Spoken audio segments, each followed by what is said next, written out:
Ready. Amethi seat high profile seat, पिछले 3 दिनों से काफ़ी हाइप था कि कौन अमेठी से कांग्रेस का उम्मीदवार होगा। तो अब सुबह तो क्लियर ही हो गया। हालांकि कुछ के लिए बड़ा सरप्राइजिंग रहा, तो कुछ के लिए ये शॉकिंग रहा, तो कुछ के लिए बहुत सामान्य रहा। केएल शर्मा साहब पिछले 40 साल से इनका अमेठी रायबरेली से रिश्ता रहा है। गांधी परिवार के सबसे करीबी लोगों में से माने जाते हैं। पहले अमेठी का पूरा एक तरीके से कहा जाए मैनेजमेंट का काम इनके पास था, और केएल शर्मा साहब पिछले काफ़ी टाइम से सोनिया गांधी जी की सीट यानी कि रायबरेली के मैनेजमेंट का काम देखते थे। हमारे साथ वो मौजूद हैं क्योंकि वही अमेठी के प्रत्याशी हैं। सर बहुत शुक्रिया बातचीत के लिए। ये जानना चाहूँगा कि जब आपको प्रत्याशी के तौर पे घोषित किया गया, वो आपको सुबह ही पता चला कि 3-4 दिन पहले पता था? नहीं, देखो क्या था कि यहाँ की जो जनभावना थी कि गांधी परिवार के लोग लड़े, तो मैं भी उनके साथ ही ये था, क्योंकि अगर दोनों जो लड़ते हमारे लिए बहुत ईजी मदद था ये। तो हाँ, तो हमारा जो ये था तो उसी नाते से जो जनभावना थी वही थी, ठीक है। तो चलो उन्होंने जैसा भी हमारी पार्टी हाईकमान ने सोचा, तो मेरे को आदेश हुआ, तो फिर मैंने कहा कि ठीक है, तो मैं पार्टी का डिसिप्लिन सोल्जर हूँ, पिछले 40 साल से मेरा यहाँ पे मैं देखता हूँ इनका, तो फिर मैंने उसको कबूल किया कि चैलेंज।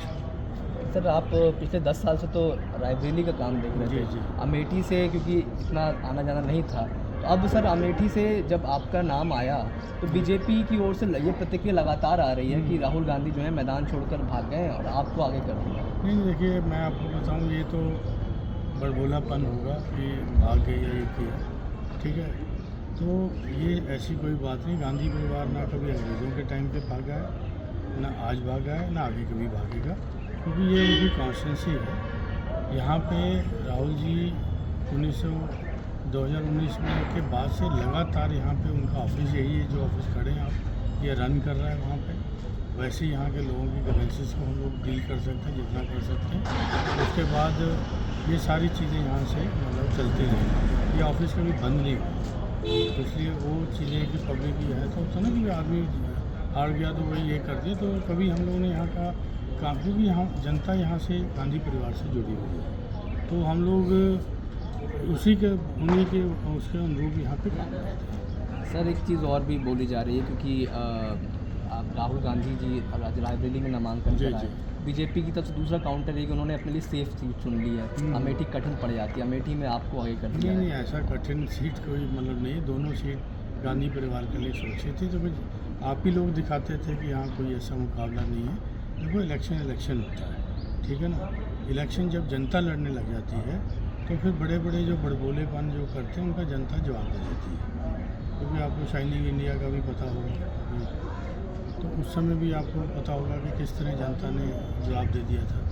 तो जनता जब वो जानती है यहाँ की कि हमने क्या खोया, ठीक है, और कितना उनका ये हो, तो जनता जानती है, क्योंकि हमको बोलने की ज़रूरत नहीं पड़ती। जैसे हम कोई वाक्य शुरू कर, अरे भाई साहब आपने ये तो ये भी है, ये भी है, क्योंकि यहाँ तक जब आप कह रहे हो कि यहाँ पे ओवरव्यू मेरा हमेशा यहाँ रहा, क्योंकि रायबरेली में मैं ज़्यादा फोकस करता था, तो ओवरव्यू मेरा यहाँ पे रहा। हर एक्टिविटीज़ चाहे पॉलिटिकल हो तो मैं उसके अंदर बाकायदा इन्वॉल्व रहता था। पहले क्योंकि हमारे यहाँ पे पीसीसी के सेक्रेटरी भी अपॉइंट हैं, जनरल सेक्रेटरी भी अपॉइंट हैं, वाइस प्रेसिडेंट भी अपॉइंट है, एआईसीसी का सेक्रेटरी भी एक इंचार्ज है, और उनके हमारे पीसीसी के कार्यक्रम जितने भी आते थे वो सारे के सारे अमेठी के वर्कर हमारे पूरे करते थे उसको। तो ऐसे लिए कि नहीं कि संगठन वाइज हम लोग यहाँ कुछ कर ही नहीं रहे थे, आलो आया इलेक्शन आ गए, तो ऐसी स्थिति नहीं है।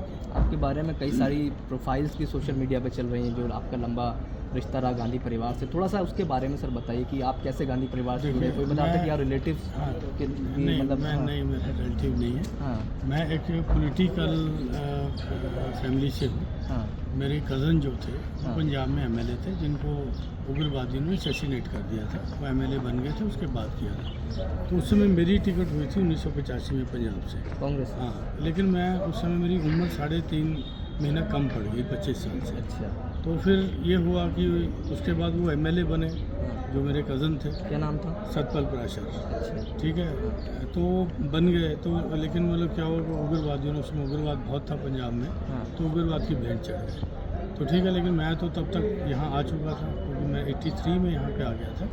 मैं एक यूथ कांग्रेस का प्रोग्राम चला था ऑल ओवर इंडिया, जिसमें उन्होंने फ्रेश ग्रेजुएट लड़के चुने थे जिनकी फैमिली बैकग्राउंड कांग्रेस की हो। तो मैं उसके नाते यहाँ पे आ गया था। तो जब आया तो यहाँ पे पहले मैंने मध्य प्रदेश में काम किया 7-8 महीने, तो उसमें काम किया। तो वहाँ से मैं जो बेस्ट पोटेंशियल लड़के थे 10 पूरे इंडिया के, उनको यहाँ पे लगाया गया था 1983 में। राजीव जी ने हैंड पिक्ड लोग थे हम लोग, तो ये सारा था। उसके बाद फिर हम लोग यहाँ आ गए। पहले मैं यहाँ पे 1.5 ब्लॉक का इंचार्ज होता था। 1.5 ब्लॉक? 1.5 ब्लॉक, 1+ आधा। हाँ 1+ आधा। हाँ। तिलोई से मैंने शुरू किया था। हाँ। जब तिलोई पार्ट होता था रायबरेली डिस्ट्रिक्ट का, हाँ। तो मेठी अपने आप में तब डिस्ट्रिक्ट नहीं होता था। हाँ। तो हमारे ये 3 असेंबली सेगमेंट सुल्तानपुर में पड़ते थे, 2 हमारे असेंबली सेगमेंट रायबरेली में पड़ते थे। तो इस तरह का कॉन्स्टिट्यूंसी का कंपोजिशन था। तो हम लोग करते थे, तो हम लोग 1.5 ब्लॉक के इंचार्ज हुआ करते थे। तो हमारा काम था ऑर्गेनाइजेशंस का, नए कैडर बिल्डिंग का काम करना, और साथ में यहाँ की डेवलपमेंट के ऊपर भी वॉच करना। तो हम लोगों ने किया पहले, ठीक है। तो उसके बीच में इंदिरा जी का असैसिनेशन हो गया, फिर राजीव जी का इलेक्शन आ गया। तो हम लोग, मैंने राजीव जी का सिर्फ एक इलेक्शन नहीं लड़ाया, जो 81 वाला, तब मैं पढ़ रहा था। मैंने 82 में ग्रेजुएशन की, तो मैं पढ़ रहा था तब। उसके बाद से सारे राजीव जी के टिल डेथ, ठीक है, इलेक्शन लड़ाया। अब आप देखिए कि 20 तारीख को हमने राजीव जी की मई को पोलिंग किया और 21 को उनका असैसिनेशन हो गया। तो हम तब भी हम लोग यहीं थे। उसके बाद फिर एक थोड़ा सा वैक्यूम आया, तो फिर कैप्टन साहब उनके मित्र थे सतीश शर्मा जी, उनको यहाँ पे ये हुआ। फिर हम लोग उनके साथ लग गए। उसके बाद फिर जब मैडम आई तो हम लोग मैडम के साथ 99 में लग गए। तो ये कंटिन्यू सिलसिला चला आ रहा है। फिर राहुल जी आ गए। फिर राहुल जी का 2004 का इलेक्शन, फिर 2009 का इलेक्शन थोड़ा हम लोगों ने किया। उसके बाद फिर मेरे को राहुल जी नेशनल टीम में अपने ले गए। मैं सेक्रेटरी बना और बिहार का मैं सह प्रभारी बना। क्योंकि मतलब कई लोगों को लगता है ना कि शायद मैं जॉब वाला नहीं हूँ। मैं कांग्रेस का वॉलंटियर हूँ। मैं कोई सैलरी कांग्रेस से नहीं लेता हूँ, ठीक है। जब मैं अपना सेक्रेटरी भी था यहाँ, मैं बिहार का सेक्रेटरी था, तब भी मैं जो स्टाइपेंड भी मिलता मैं वो भी नहीं लेता था, ठीक है। तो क्योंकि मेरी है कांग्रेसी फैमिली है, ठीक है, तो मैं उसी के नाते मेरे को आइडियोलॉजी पसंद है, तो मैं इसलिए कांग्रेस में करता हूँ। एक ब्लॉक इंचार्ज से लेके अब, हाँ 1.5 ब्लॉक इंचार्ज, फिर एक असेंबली, एक असेंबली से फिर 3 असेंबली, फिर एक लोकसभा, फिर एक लोकसभा, फिर 2 लोकसभा। और अब लोकसभा, उसी लोकसभा के प्रत्याशी भी हैं और स्मृति ईरानी के खिलाफ आपका चुनाव है। ये बताइए किन मुद्दों पर आप चुनाव लड़ेंगे? क्योंकि स्मृति ईरानी तो कह रही हैं कि कांग्रेस तो अब डर गई है, उसके पास कोई मुद्दे नहीं बचे हैं। उनका देखो जो कहना है वो कहे, मेरे को उनकी किसी बात का जवाब नहीं देना, ठीक है। हम लोगों को मुद्दों पे इलेक्शन लड़ना। क्या मुद्दे? नहीं, हमारा देखो अमेठी के डेवलपमेंट के मुद्दे हैं, कुछ हमारे जो राष्ट्रीय स्तर पे हमारा जो 5 नए 25 गारंटी है उसके ऊपर है। फिर जो बहुत चीज़ें जो 5 साल में मतलब हुई हैं या नहीं हुई हैं, किन कारणों से हुआ, किन कैसे कैसे चीज़ें यहाँ से चली गई, ठीक है। 7 साल की डबल इंजन की सरकार भी ये है। तो ये सारे मुद्दे हैं जो जनता बोलती है, हम उनके साथ अपने आप को समाहित करके बात करेंगे। आखिरी के 2 सवाल हैं। पहला सवाल तो ये, जब इतना कन्फ्यूज़न पिछले 3 दिनों से चल रहा था कि कौन लड़ेगा, कहाँ लड़ेगा, क्या होगा, सबसे पहला फ़ोन आपके पास किसका आया था कि आप? प्रियंका जी का। प्रियंका जी ने फैसला लिया। उससे पहले ये चला था कि प्रियंका जी खुद लड़ सकती हैं, तो आपने कहा नहीं कि आप क्यों नहीं लड़ रही हैं? नहीं, मैंने तो कहा मेरा ड्यूटी भी बनती है कि एक उनकी कॉन्स्टिट्यूंसी है, तो मैं कोई उस तरह का तो हूँ नहीं कि भाई मेरे को लड़ना है। जब मेरे ये था, मैंने कभी यहाँ से सोचा नहीं। मैं कभी यहाँ का 40 साल की मेरी हिस्ट्री है कि मैं कभी PCC मेंबर भी यहाँ से नहीं बना, क्योंकि मेरे को लगता था ये पहला अधिकार संगठन पे यहाँ के लोकल लोगों का है, ठीक है। मैं यहाँ पे एक ड्यूटी परफॉर्म कर रहा हूँ, कांग्रेस के लीडरशिप ने मेरी ड्यूटी लगाई है। मेरा फील्ड जो है पंजाब। तो आपने प्रियंका जी को जब कहा तो उनका क्या रिप्लाई था? उन्होंने क्यों नहीं? उन्होंने कहा कि नहीं लड़िए, हम सब आपको लड़ाएंगे। क्योंकि बड़ा पिछले 1-1.5 साल से तो ये चल रहा था कि प्रियंका जी, राहुल जी दोनों चुनाव लड़ेंगे, लेकिन प्रियंका गांधी नहीं लड़ी चुनाव। हाँ, ये चलो उनका फैसला है, क्योंकि उसमें कोई मैं इन्वॉल्व नहीं था, नहीं तो मैं बताता आपको। तो क्योंकि मैं देखिए डिसिप्लिन सोल्जर हूँ, तो जो आदेश आता है मैं उसका पालन करता हूँ, ठीक है। राहुल जी का आदेश आया, मेरे को नेशनल यूनिट में जाना, मैं नेशनल यूनिट में चला गया। फिर वहाँ से आया आदेश कि नहीं कॉन्स्टिट्यूंसी देखनी है, फिर मैं कॉन्स्टिट्यूंसी में आ गया, ठीक है। तो ये मेरा कोई लालच नहीं। मेरा देखो मतलब हम पॉलिटिकल फैमिली से दूर, एम्बिशन मेरा कोई ये नहीं है कि मेरे को ये जाना, लेकिन ये है कि चीज़ें अपने से आएँ, वो उसकी अहमियत होती है। मांगने से नहीं आए। ठीक है, तो ये मेरा कहने का। और मैंने कभी अपने लिए पद भी नहीं मांगा, कभी ये नहीं हुआ। जो इन्होंने दिया या जो नहीं भी दिया, मैं सबको कबूल किया।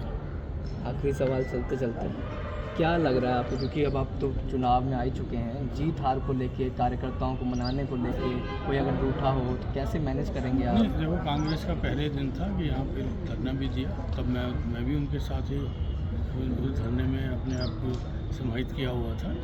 लेकिन उसके बाद तो यहाँ की जनता का है कि फिर गांधी परिवार की बात को मानती भी है। अब आप देखेंगे जो धरने में यहाँ बैठे थे, आज सारे नॉमिनेशन में सबसे ज़्यादा थे। कोई बताया कि जी मैं 25 गाड़ी लेके आया हूँ, कोई बता रहा था मैं 5 लेके आया हूँ। तो ये जी भी 6 या 7 तारीख से हाँ, उन्होंने तो आज बोला ही। हाँ। तो आशीर्वाद देने आई थी मेरे को स्पेशल, क्योंकि उधर उनके भाई का भी वो था, तो क्योंकि टाइम भी इतना शॉर्ट। गांधी आपको पूरा चुनाव लड़ाएंगे यहाँ पे? नहीं, चुनाव तो यहाँ की जनता लड़ाएगी। ठीक है, वो तो आती रहेंगी एज ए कैंपेन, वो आएंगी। ठीक है, कि उनको देश के अंदर भी जाना है। ठीक है, तो यहाँ की मेन तो जो ताकत है हमारी जनता है, ये लड़ाएगी। ठीक है, हमारा ऑर्गेनाइजेशन तो मामला गड़बड़ा गया था। नहीं, ठीक है, वो देखो कुछ हम लोगों की गड़बड़ियाँ थी, तो कुछ मैनेजमेंट की कमियाँ थी, जिसके कारण हम जनता ने राहुल जी को नहीं हराया। ठीक है, मैं आपको बता दूँ, ये मैं कह सकता हूँ, किसी भी मंच पे कह सकता हूँ। जनता ने नहीं हराया था, फिर थोड़ा मैनेजमेंट में हमारी कुछ कमियाँ थी, जो मैं आया था जब था, उसके बाद राहुल जी ने मेरे को भेजा था कि अपनी समीक्षा करके आया कि क्या रीज़न क्या रहे। राहुल जी के लिए हमें रायबरेली कैसे रहेगा, क्योंकि आप तो वहाँ के इंचार्ज भी नहीं, दोनों जगह अच्छे। मैं तो कहा कि ये दोनों कॉन्स्टिट्यूंसी ही अच्छी थी। ठीक है, क्योंकि जब जनता बोलने लग जाती है ना, क्योंकि ऐसे भी हम लोग देखे हैं कि कई, मैं तो बहुत जेलों में और भी काम किया, कार्यकर्ता बुलाने पे नहीं आता, यहाँ पे मैसेज देने पे कार्यकर्ता आता है। ठीक है, एक संदेशा पहुँच गया कि ये लोग आ रहे हैं, तो लोग अपने आप आए।